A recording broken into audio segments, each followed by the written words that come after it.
प्रिय दर्शकों, ब्रह्मांड के आरंभिक काल में जब देव और दानव अपने अपने लोकों में वास करते थे, एक ऐसा देवता था जिसकी सुंदरता और चमक अतुलनीय थी। वह थे चंद्रदेव, जो अपनी शीतलता से पूरे ब्रह्मांड को शांति और जीवन देते थे। उनकी सुंदरता इतनी मोहक थी कि हर कोई उनकी प्रशंसा करता था। लेकिन चंद्र की इसी सुंदरता और प्रशंसा के साथ एक गहरा, अनदेखा अहंकार भी पनप रहा था।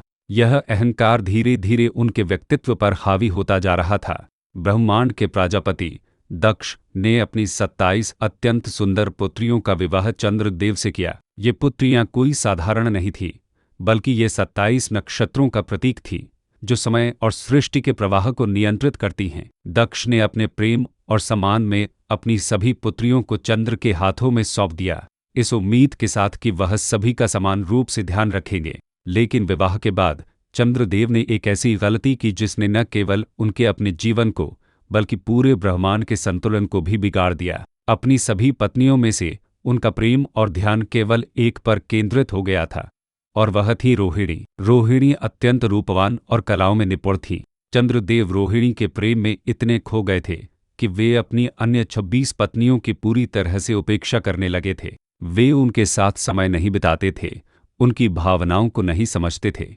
और उन्हें पूरी तरह से अकेला छोड़ दिया था। ये 26 बहनें अपने पति के इस व्यवहार से बहुत दुखी और निराश थीं।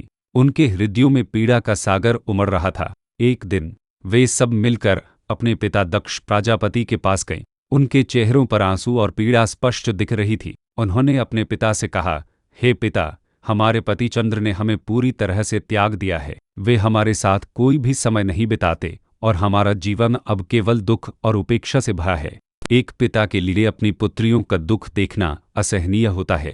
दक्ष प्रजापति, जो अपनी प्रजा के लिए अत्यंत न्यायप्रिय थे, अपनी पुत्रियों की व्यथा सुनकर अत्यंत क्रोधित हो गए। उनका क्रोध इतना तीव्र था कि उनका शरीर अग्नि की तरह जलने लगा। उन्होंने तुरंत चंद्रदेव को अपने दरबार में बुलाया।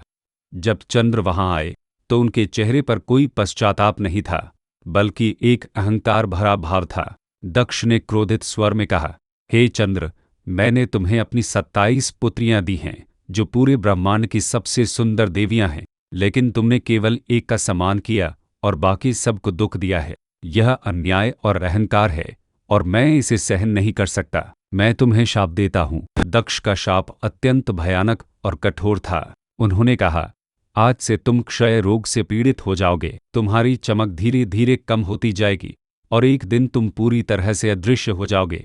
दक्ष प्रजापति का शाप तुरंत फलित हुआ। उसी क्षण चंद्रदेव के शरीर से उनकी चमक गायब होने लगी। उनका शरीर कमजोर होने लगा और वे क्षय रोग से पीड़ित हो गए। उनका मुखमंडल, जो पहले पूर्णिमा की तरह चमकता था, अब अमावस की तरह मुरझाने लगा था।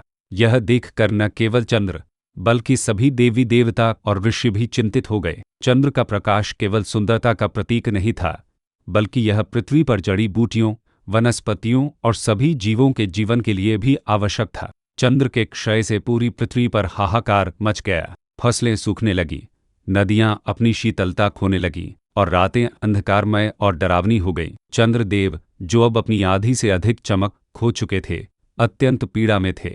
उनका अहंकार टूट चुका था और वे अपने किए पर गहरा पछतावा कर रहे थे। उन्होंने अपनी 26 पत्नियों से क्षमा मांगी, लेकिन अब बहुत देर हो चुकी थी। सभी देवता और ऋषिगण यह देखकर कि चंद्रदेव का जीवन खतरे में है, उन्हें बचाने के लिए उपाय खोजने लगे।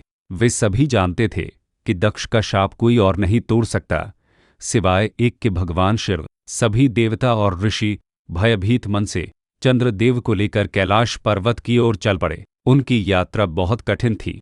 जैसे जैसे वे आगे बढ़ते, चंद्र का शरीर और भी कमजोर होता जाता। जब वे कैलाश पहुंचे तो उन्होंने देखा कि वहां का वातावरण अत्यंत शांत और पवित्र था, जो गजासुर के आतंक से बिल्कुल अलग था। उन्होंने नंदी को अपनी व्यथा सुनाई। नंदी ने उन्हें बताया कि महादेव इस समय गहरी समाधि में हैं और उनकी समाधि को भंग करना संभव नहीं है। यह सुनकर देवताओं की निराशा और बढ़ गई। उधर चंद्रदेव अब अपनी आधी चमक भी खो चुके थे।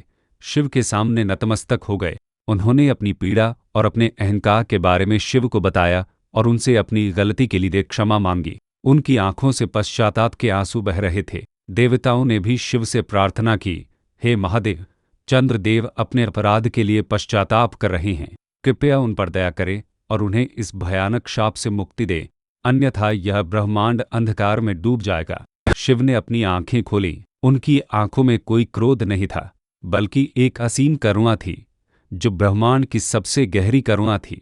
वे जानते थे कि चंद्र को शाप से नहीं, बल्कि अपने ही अहंकार से मुक्ति चाहिए। शिव ने अपनी जटाओं में से एक लठ निकाली और चंद्र को उस पर बैठा लिया। जैसे ही चंद्र शिव की जटाओं के संपर्क में आए, उनकी पीड़ा तुरंत समाप्त हो गई। शिव की दिव्य ऊर्जा से चंद्र का शरीर फिर से चमकने लगा और उनकी खोई हुई सुंदरता वापस आ गई। लेकिन शिव ने दक्ष के शाप को पूरी तरह से समाप्त नहीं किया, क्योंकि वे सभी के सम्मान का ध्यान रखते हैं।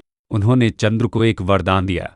उन्होंने कहा, हे चंद्र, दक्ष का शाप पूरी तरह से नष्ट नहीं होगा। तुम हर महीने 15 दिन बढ़ोगे शुक्ल पक्ष और अगले 15 दिन घटोगे कृष्ण पक्ष। इस तरह तुम्हारा क्षय होता रहेगा, लेकिन तुम कभी पूरी तरह से समाप्त नहीं होगे।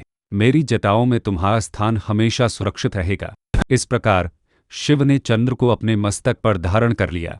आज भी हम चंद्र को शिव के मस्तक पर देखते हैं, जो यह दर्शाता है कि शिव अपने भक्तों को हर तरह के कष्टों से बचाते हैं और वे अपने प्रेम और करुणा से सबसे कठिन शापों को भी बदल सकते हैं। शिव की जटाओं में चंद्र का स्थान मिलना अहंकार का त्याग और विनम्रता का सबसे बड़ा प्रतीक है। यह हमें यह भी याद दिलाता है कि यदि हमारा हृदय शुद्ध है, तो भगवान शिव की कृपा हम पर हमेशा बनी रहेगी।